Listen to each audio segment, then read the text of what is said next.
Hello students, कैसे हैं आप। तो हम बात कर रहे थे टाइप्स ऑफ रिएक्शंस के बारे में, जिसमें हमने फर्स्ट रिएक्शन पढ़ी थी कॉम्बिनेशन रिएक्शन।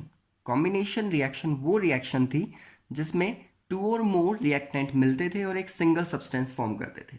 ओके। फिर हमने बात की थी सेकंड रिएक्शन की, दैट वाज डीकम्पोजिशन रिएक्शन।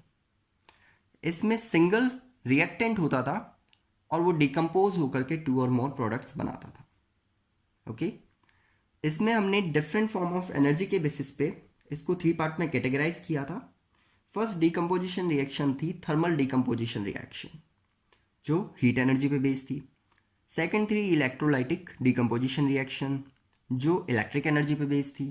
और थर्ड थी फोटोलाइटिक डीकम्पोजिशन रिएक्शन, जो सनलाइट पे बेस्ड थी। ओके। तो आज हम बात करेंगे थर्ड टाइप ऑफ रिएक्शन के बारे में, that is displacement reaction.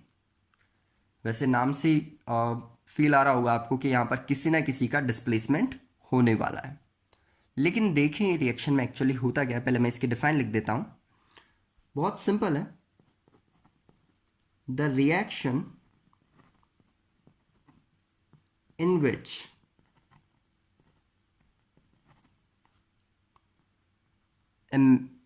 a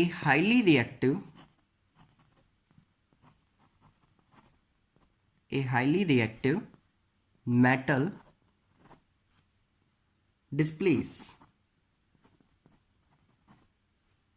less reactive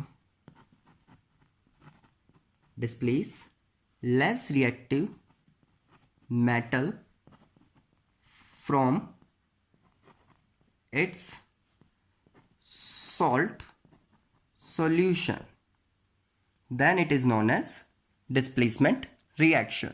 Okay, फिर से मैं प्रोनाउंस कर रहा हूँ, the reaction in which a highly reactive metal displace less reactive metal from its salt solution, then the reaction is known as displacement reaction. तो वैसे define में अभी तक ज़्यादा कुछ समझ आ नहीं रहा है, तो इसको सिंटैक्स की फॉर्म में मैं बहुत इजीली समझाता हूँ आपको। ओके। ध्यान देना कि सिंटैक्स क्या कहता है। सिंटैक्स कहता है कि आपने कोई मेटल ए ली है और उसकी रिएक्शन आप किसी सॉल्यूशन बी सी से करवा रहे हैं। तो अगर ए हाईली रिएक्टिव है तो वो बी मेटल हमेशा आगे लिखते हैं, हमें पता है, क्योंकि मेटल हमेशा कैटायन बनाती है। तो ए जो है, जो मेटल फॉर्म में है, आयन फॉर्म में नहीं है, लेकिन बी यहाँ पर कौन सी फॉर्म में है, बी यहाँ पर आयनिक फॉर्म में है। तो ए बी को यहाँ से डिस्प्लेस कर देगा। ओके। और खुद उसकी जगह पर चला जाएगा। तो यहाँ पर बनेगा ए सी और be in the form of metal बाहर आ जाएगा। तो क्या ए ने बी को डिस्प्लेस किया और इस वजह से वो सी के साथ चला गया, तो इसको बोला गया डिस्प्लेसमेंट रिएक्शन। लेकिन यहाँ पर एक कंडीशन दी है कि जो हाईली रिएक्टिव है वही लेस रिएक्टिव को डिस्प्लेस कर सकता है, लेस वाला हाई को नहीं कर सकता। तो इसको एक एग्जांपल से समझते हैं। आप भी कोशिश करिएगा, बहुत इजीली समझाऊंगा मैं इसको। कि सपोज आपका सिटिंग अरेंजमेंट ऐसा है कि दो स्टूडेंट एक टेबल पे बैठे हुए हैं, बी एंड सी एक ही टेबल शेयर कर रहे हैं। ओके। बाहर से ए की एंट्री होती है।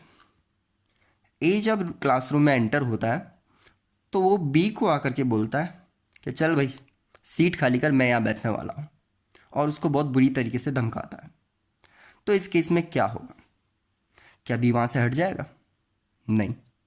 बी कब हटेगा? क्या केस है? अगर ए पावरफुल होगा तो बी उससे डर जाएगा और अपनी जगह छोड़ देगा और ए बी की सीट पे आके बैठ जाएगा। लेकिन अगर बी पावरफुल होगा तो वो कभी भी ए को अपनी सीट पे नहीं आने देगा और वो सी के साथ बैठा रहेगा। ठीक है। तो फिर से बोल रहा हूँ, पावरफुल अगर ए है तो बी को डिस्प्लेस करेगा और खुद आके बैठ जाएगा, और अगर पावरफुल बी है तो वो ए को अपनी सीट पे नहीं बैठने देगा। वही चीज़ यहाँ हुई। या हमने माना सपोज ए पावरफुल है तो उसने बी को डिस्प्लेस किया और खुद सी के साथ जाकर के शेयर कर लिया। लेकिन अगर बी पावरफुल होता तो यहाँ पर ए उसको रिमूव नहीं कर पाता। कुछ एग्जाम्पल के थ्रू यहाँ पर देखते हैं हम लोग। सपोज हमने एक एग्जाम्पल लिया जिंक का। ध्यान रखना, जिंक अगर कभी किसी मेटल को इंडिविजुअली लिखा जाता है तो वो मेटलिक फॉर्म में होती है, यानी सॉलिड स्टेट में वहाँ रखी है। ठीक है, तो मैंने जिंक मेटल यहाँ पर ली, तो सॉलिड लिख देता हूँ मैं यहाँ पर स्टेट, और इसको एक सॉल्यूशन में डाला जो कॉपर सल्फेट का सॉल्यूशन है। तो सॉल्यूशन किसका है? CuSO4 का, that is copper sulphate. Solution बोला है मैंने तो मुझे एक्वस लगाना पड़ेगा।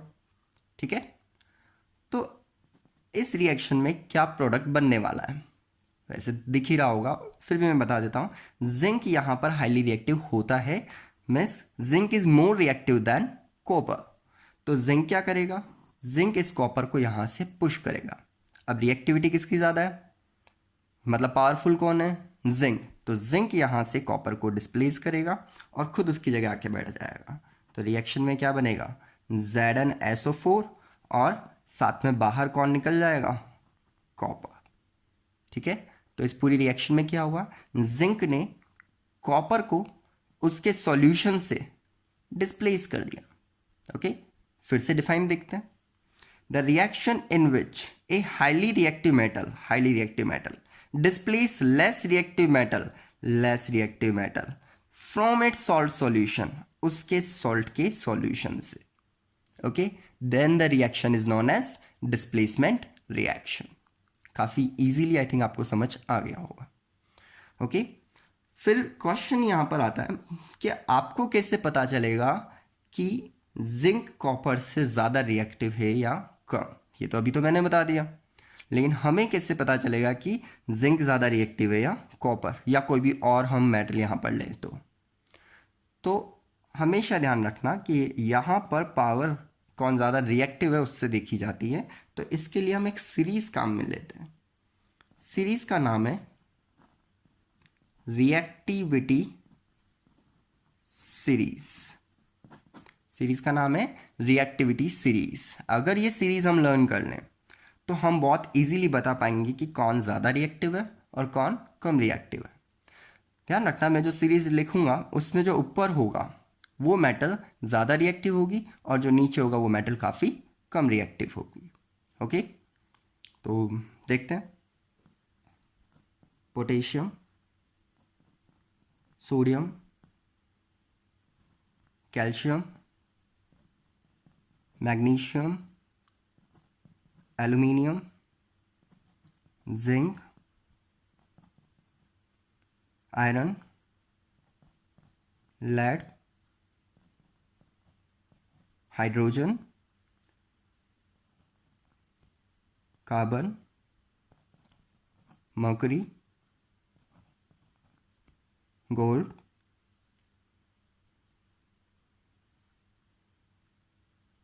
Silver, gold and platinum. Okay, ये जो सीरीज़ है ये एक रिएक्टिविटी सीरीज़ है जिसमें ऊपर वाला, ध्यान रखना, ऊपर वाली मेटल जो है वो हाईली रिएक्टिव है और जो बॉटम में आ रही है वो लेस रिएक्टिव है। ठीक है, अब यहाँ पर आगे बात करते हैं कि जिंक और कॉपर की पोजीशन देखते हैं। जिंक इस सीरीज में कहाँ आ रहा है? जिंक यहाँ पर आ रहा है। क्या कॉपर उससे नीचे आ रहा है? बिल्कुल, यहाँ पर कॉपर है। तो मोर रिएक्टिव कौन हुआ? जो ऊपर आ रहा है वो मोर रिएक्टिव होगा। तो zinc is more reactive than copper, that's why zinc displace copper. तो काफ़ी इजीली हम इस सीरीज से पता लगा सकते हैं कि कौन किसको यहाँ पर डिस्प्लेस करने वाला है। कुछ और एग्जांपल लेके देखते हैं। सपोज मैं यहाँ पर लेता lead plus CuCl2 aqueous solution. तो कॉपर क्लोराइड का एक्वस सॉल्यूशन है और लेड से रिएक्ट कर रहा है, तो क्या ये रिएक्शन होगी? बिल्कुल। क्या होगा इसमें? लेड की पोजीशन चेक करें हम। लेड यहाँ आ रहा है, कॉपर उससे नीचे आ रहा है, तो क्या लेड हाईली रिएक्टिव हुआ और कॉपर लेस रिएक्टिव? तो इस केस में क्या लेड कॉपर को डिस्प्लेस करेगा? बिल्कुल। और रिएक्शन में क्या बनेगा? PbCl2 प्लस कॉपर वहाँ से रिमूव हो जाएगा क्योंकि लेड मोर रिएक्टिव होने की वजह से कॉपर को हटा देगा। रिएक्शन को रिवर्स अगर मैं लिखूं, सपोज मैं यहां पर करूं कॉपर की रिएक्शन करवाऊं जिंक सल्फेट ZnSO4 के सॉल्यूशन के साथ, तो क्या होगा?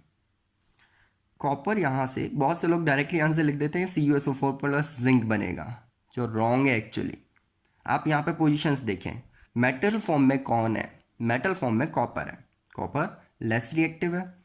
जिंक सॉल्यूशन फॉर्म में जो मोर रिएक्टिव है, यानी ऑलरेडी सॉल्यूशन में मोर रिएक्टिव मेटल है। तो अगर सॉल्यूशन में मोर रिएक्टिव मेटल पहले से ही है, तो क्या लेस वाले उसको डिस्प्लेस कर सकती है? नहीं कर सकती। In that case there is no reaction. ये ध्यान रखना होगा आपको कि कब रिएक्शन होगी और कब रिएक्शन नहीं होगी। Here there is no reaction. Okay, अब बात ये आती है कि ये सीरीज हमें लर्न कैसे हो। तो इसके लिए मैं बहुत ही शॉर्ट ट्रिक बता रहा हूँ, बहुत इंटरेस्टिंग भी है और आपको अभी लर्न भी हो जाएगी ये सीरीज। तो ध्यान से देखना और इसको समझना। हम एक शॉर्ट ट्रिक ले रहे हैं, सिर्फ ट्रिक है, कोई लॉजिक नहीं है इसके लिए, सिर्फ ट्रिक है। मैं फिर से रिपीट कर रहा हूँ, तो इसको कहीं भी जनरलाइज ना समझे, ये सिर्फ आपको लर्न करवाने के लिए। मैंने लिया सबसे पहला वर्ड केदार, सेकंड नाथ का, माली आलू जरा फीके पकाता है, क्यूट हरी आएगा और पीटेगा। ठीक है, इसको समझना काफ़ी सिंपल है। केदारनाथ का माली आलू ज़रा फीके पकाता है, क्यूट हरी आएगा और पिटेगा। आई एम रिपीटिंग, केदारनाथ का माली आलू ज़रा फीके पकाता है, क्यूट हरी आएगा और पिटेगा। ठीक है, केदार से यहाँ के पोटेशियम आया, नाथ से यहाँ सोडियम Na लिया हमने, का से हमने कैल्शियम लिया, माली हमने मैग्नीशियम को रिप्रेजेंट करने के लिए लिया, आलू हमने एल्यूमिनियम को रिप्रेजेंट करने के लिए लिया, ज़रा के लिए हमने जिंक ले लिया, फीके के लिए Fe आयरन ले लिया। ओके, लेड को यहाँ रिप्रेजेंट कर रहा है पकाता है, यहाँ पर हाइड्रोजन को रिप्रेजेंट कर रहा है, क्यूट यहाँ पर कॉपर को रिप्रेजेंट कर रहा है, हरी यहाँ पर मरकरी को, आएगा यहाँ सिल्वर को, और यहाँ पर गोल्ड को रिप्रेजेंट कर रहा है, और पिटेगा यहाँ पर प्लेटिनम को रिप्रेजेंट कर रहा है। ठीक है, तो केदारनाथ का माली आलू ज़रा फीके पकाता है, क्यूट हरी आएगा और पिटेगा। इससे हम इस रिएक्टिविटी सीरीज को काफ़ी इजीली लर्न कर सकते हैं और आपको करना ही है। ठीक है, क्योंकि बिना रिएक्टिविटी सीरीज के हम ये प्रॉब्लम सॉल्व नहीं कर सकते। ओके, अब आते हैं इससे आगे कि इस रिएक्शन को समझने के लिए आपकी बुक में एक एक्टिविटी गिवन है। उस एक्टिविटी को बहुत ही ध्यान से आप लोग देखना, क्योंकि वो बहुत इंपॉर्टेंट है। ठीक है, तो हम बात करें और रिएक्शन में एक्टिविटी जो है, इसको समझने के लिए हमने दो टेस्ट ट्यूब ली है। ओके,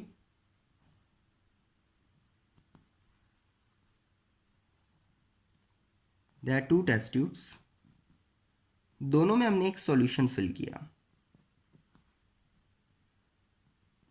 सॉल्यूशन जो फिल हुआ है वो कॉपर सल्फेट का है। आपको ध्यान रखना है दोनों में किसका सॉल्यूशन फिल किया गया है?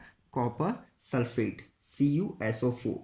ठीक है, जो ये CuSO4 होता है इसका कलर आपको याद करना है, that is blue colour solution. कौन से कलर का सॉल्यूशन होता है ये? Blue colour solution. Aqueous solution है और कॉपर का एक्वस सॉल्यूशन हमेशा ब्लू कलर का होगा। तो दोनों में कौन सा सॉल्यूशन है? Copper sulphate solution. ठीक है, टेस्ट जो फर्स्ट टेस्ट ट्यूब है उसको मैंने साइड में ले जाके रख दिया। ये सिर्फ इसलिए ली गई कि मैं कंपेयर कर पाऊँ कि बाद में और पहले कोई कलर चेंज तो नहीं हुआ। तो फर्स्ट टेस्ट ट्यूब को मैं नहीं छेड़ने वाला, उसमें कौन से कलर का सॉल्यूशन है? ब्लू कलर का। कौन सा सॉल्यूशन है? कॉपर सल्फेट का एक्वस सॉल्यूशन। इसके अलावा मैंने 2 आयरन नील ली। ओके, आयरन नील आप समझते ही होंगे। हम लोगों ने 2 आयरन नील लिए। ठीक है, दोनों को सबसे पहले सैंड पेपर से अच्छे से रब किया। आयरन है, आयरन नेल कील होती है, हम सब जानते हैं, हमने देखी होगी, बड़े बड़े रस्टेड हो जाती है, तो उसकी सरफेस पे से उस रस्ट की और लेयर को रिमूव करने के लिए, ताकि अंदर से फ्रेश आयरन बाहर आ जाए, मैंने दोनों को किससे रब किया? सैंड पेपर से। अब दोनों की दोनों बिल्कुल सिल्वरी फिनिश की हो गई, बिल्कुल शाइन करती हुई, शानदार। दोनों में से एक आयरन नेल को मैंने यहीं पे रखा और दूसरी को मैंने यहाँ से रिमूव किया। अब मैंने इस दूसरी वाली के साथ क्या किया समझना, तो ध्यान देना, पहली test tube as it is रखी क्योंकि मैं कंपेयर करूँगा, और पहली आयरन नेल भी मैंने एज इट इज़ रखी क्योंकि इसको भी मैं कंपेयर करूँगा। ठीक है, अब मैंने इस आयरन नेल को इस टेस्ट ट्यूब में डिप कर दिया। ओके, तो इस आयरन नेल को मैंने किसके अंदर डाल दिया? इस टेस्ट ट्यूब के अंदर। कैसे? एक थ्रेड के थ्रू। तो मैंने एक थ्रेड लिया और थ्रेड के थ्रू आयरन नेल को इस टेस्ट ट्यूब में डाल दिया। ठीक है, टेस्ट ट्यूब में किसका सॉल्यूशन पहले से था? कॉपर सल्फेट का। थोड़ी देर इसको पड़ा रहने दिया और थोड़ी देर बाद हम इसको चेक करते हैं कि सॉल्यूशन में कोई चेंज आया या नहीं। तो हम ध्यान से अगर देखें तो सॉल्यूशन में काफ़ी कोई चेंजेस आ जाते हैं। फॉर एग्जांपल, सॉल्यूशन पहले कौन से कलर का था? ब्लू। जब रिएक्शन हुई तो उसके बाद उसका कलर हो गया लाइट ग्रीन। ओके, कौन सा कलर हो गया? Light green. तो हम कंपेयर करें कि टेस्ट ट्यूब में जो पहले सॉल्यूशन था और बाद में था, तो पहले ब्लू कलर था और उसको जब हम कंपेयर करेंगे तो ये लाइट ग्रीन हो गया। हमने यहाँ पर सिल्वरी फिनिश वाली एक आयरन नेल डाली थी जो बिल्कुल शाइन कर रही थी, लेकिन थोड़ी देर बाद उसका कलर ब्राउनिश हो गया। मैं उसके ऊपर ब्राउन कलर की लेयर आ गई। तो मैं इस आयरन नेल को इस आयरन नेल के साथ कंपेयर करूँ तो ये तो बिल्कुल सिल्वरी है, बिल्कुल शाइन करती हुई, जबकि यहाँ पर जो आयरन नेल है वो बहुत ही उसके ऊपर ब्राउन कलर की लेयर आ चुकी है। ठीक है, तो इसमें हुआ क्या एक्चुअली? आपने मेटल जो ली उसको लिखो। सबसे पहले मेटल कौन सी ली? आयरन। आयरन नेल ली आपने, यानी मेटल आपने ली आयरन। इसकी रिएक्शन कौन से सॉल्यूशन से करवाई? इसकी रिएक्शन कराई है कॉपर सल्फेट के सॉल्यूशन से। मीन्स ये सॉलिड फॉर्म में है और ये एक्वस फॉर्म में है। तो सॉलिड फॉर्म और एक्वस फॉर्म में जो मेटल्स है, पहले उनकी रिएक्टिविटी चेक करो। यहाँ पर आयरन का आ रहा है, ये रहा मेरे लिए। कॉपर का आ रहा है, ये रहा। तो कॉपर जो है वो सॉल्यूशन में और लेस रिएक्टिव है, तो डेफिनेटली आयरन उस कॉपर को क्या करेगा? डिस्प्लेस करेगा। तो इस पूरी एक्टिविटी में हुआ क्या? आयरन ने कॉपर को यहाँ से डिस्प्लेस किया और आयरन सल्फेट बनाया और कॉपर मेटल को रिमूव किया।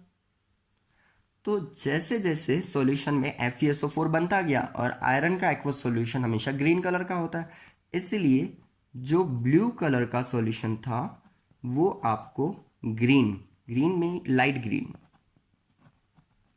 कलर का दिखने लगा, क्योंकि वो आयरन सल्फेट बनता जा रहा था। और जो आयरन नेल बिल्कुल शाइनी आयरन नेल थी, वो ब्राउन की हो गई, क्योंकि उसके ऊपर किसकी लेयर आने लगी? कॉपर की। और कॉपर का कलर आपने देखा ही होगा, तांबे का लोटा भी देखा होगा आपने, कैसे कलर का होता है? ब्राउन कलर का। इसलिए आयरन नेल पे कौन सा कलर आ गया? Brown colour. तो क्या ये एक डिस्प्लेसमेंट रिएक्शन है? Yes, it is a displacement reaction. Okay, कुछ और एग्जांपल लेते हैं हम लोग डिस्प्लेसमेंट रिएक्शन के। आपने स्टार्टिंग में एक एक्टिविटी की है, मैंने करवाई है आपको, वो जिंक ग्रैनल की एक्टिविटी थी, याद होगी आपको। तो जिंक ग्रैनल्स हम लिया करते थे और हम डाइल्यूट HCl के साथ उसकी रिएक्शन करवाते थे। एक कंटेनर जिसमें डाइल्यूट HCl होता था, जिंक ग्रैनल डालते थे, तो कंटेनर क्या हो जाता था? हॉट, और उससे कौन सी गैस इवॉल्व होती थी? Hydrogen gas. तो एक्चुअल में वहाँ पर ऐसा क्यों होता था? क्यों हाइड्रोजन गैस वहाँ पर इवॉल्व हो रही है, उसका रीज़न मैं आज आपको दे रहा हूँ, इसको अच्छे से समझना। जिंक रिएक्टिविटी सीरीज में जिंक ऊपर आ रहा है और हम देखें हाइड्रोजन काफ़ी नीचे आ रहा है। तो कंपेयर अगर यहाँ पर ध्यान से करें हम लोग, तो यहाँ पर क्या होने वाला है? जिंक हाइड्रोजन को डिस्प्लेस करने वाला है, इसलिए वो क्लोरीन के साथ चला जाता है और ZnCl2 बनाता है और हाइड्रोजन गैस यहाँ पर इवॉल्व करता है। ओके, बैलेंस करने के लिए हम इस पे 2 लगा देते हैं। Is it displacement reaction? Yes. क्यों ये डिस्प्लेसमेंट रिएक्शन क्यों है? क्योंकि यहाँ क्या हुआ? जिंक ने हाइड्रोजन को क्या कर दिया? डिस्प्लेस कर दिया और उसके साथ सॉल्यूशन में चला गया क्लोरीन के साथ। ठीक है, इस रिएक्टिविटी सीरीज में अगर आप ध्यान दे रहे होंगे तो हाइड्रोजन को मैंने स्क्वायर ब्रैकेट में लिखा है। इसको ब्रैकेट में लिखने का रीज़न ये है कि बाकी सब तो रिएक्टिविटी सीरीज में मेटल्स हैं, लेकिन हाइड्रोजन यहाँ पर गैस है। तो ये एक अलग कैरेक्टर यहाँ पर शो कर रही है, इस वजह से मैंने इसको अलग से ब्रैकेट में लिखा है। ठीक है, तो आपको डिस्प्लेसमेंट रिएक्शन काफ़ी अच्छे से समझ आ गया होगा। ओके, इसकी प्रैक्टिस करना, आप अलग अलग कॉम्बिनेशंस बना करके यहाँ पर बहुत अच्छे से प्रैक्टिस कर सकते हैं। इसके बेस पे बोर्ड में जो क्वेश्चन आता है वो कैसे आता है कि suppose you are provided with a solution of zinc sulphate. आपको कौन सा सॉल्यूशन गिवन है? जिंक सल्फेट का सॉल्यूशन गिवन है। And you have three containers. Suppose you have three container. One is container of aluminium, other is container of suppose magnesium, नहीं iron ले लो, iron. Then in which container you will store ZnSO4? Okay, तो आपके पास solution कौन सा given है? Zinc sulphate का। Container किसका? Aluminium का भी है और आयरन का भी है। तो आप जिंक सल्फेट को किसके कंटेनर में स्टोर करेंगे? सबसे पहले जिंक की पोजीशन देखते हैं। क्या मेरे पास जिंक की पोजीशन ये है? अब एल्यूमिनियम उससे मोर रिएक्टिव है और आयरन उससे लेस रिएक्टिव है। तो अगर मैं यहाँ पर देखता हूँ, मेरे पास जो दो केसेस बन रहे हैं, फर्स्ट केस में जो मेरे पास जिंक सल्फेट है, अगर मैं उसको एल्यूमिनियम के कंटेनर में रखता हूँ तो क्या रिएक्शन होगी? बिल्कुल, यहाँ पर रिएक्शन हो जाएगी और ये बन जाएगा, क्योंकि एल्यूमिनियम हाईली रिएक्टिव है, वो जिंक को डिस्प्लेस करेगा और ये बना लेगा Al2SO4 होल थ्राइस और जिंक मेटल यहाँ से डिस्प्लेस हो जाएगी। यानी धीरे धीरे कंटेनर सॉल्यूशन बनता जाएगा। आई एम रिपीटिंग, धीरे धीरे कंटेनर सॉल्यूशन बनता जाएगा और कंटेनर ही डिस्ट्रॉय हो जाएगा। ठीक है। सेकेंड थिंग, अगर बैलेंस नहीं है, इसको बैलेंस कर लेना आप लोग। अगर ये जिंक सॉल्यूशन, जिंक सल्फेट का सॉल्यूशन मैं आयरन के साथ रखता हूँ तो यहाँ कोई रिएक्शन नहीं होगी, क्योंकि आयरन जो है वो लेस रिएक्टिव है जिंक से और इस वजह से इसको डिस्प्लेस नहीं कर पाएगी, तो इसका कंटेनर बिल्कुल सेफ रहेगा। इट मीन्स मैं जिंक सल्फेट के सॉल्यूशन को किसके साथ रख सकता हूँ? आयरन के कंटेनर में रख सकता हूँ, लेकिन मैं एल्यूमिनियम के कंटेनर में उसको प्लेस नहीं कर सकता। तो इस तरह से क्वेश्चंस बनते हैं, आपको ध्यान रखना है पूरा।